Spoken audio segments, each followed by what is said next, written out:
Alam mo ba na ang clock sa Belfry Tower of Bruca ay ticking na for over 600 years and counting? And declared din ito as UNESCO World Heritage Site in year 2000.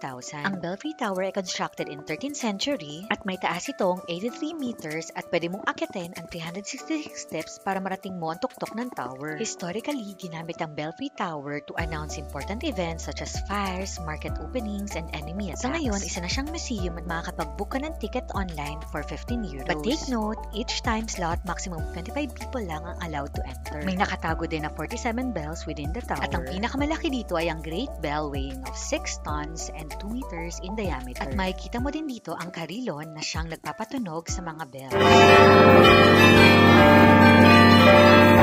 Makikita mo din dito ang clock mechanism. Pinaniniwala ang in-install ito noong 14th or 15th century. So kung susumahin, over 600 years ng ticking ang clock ng Belfry Tower.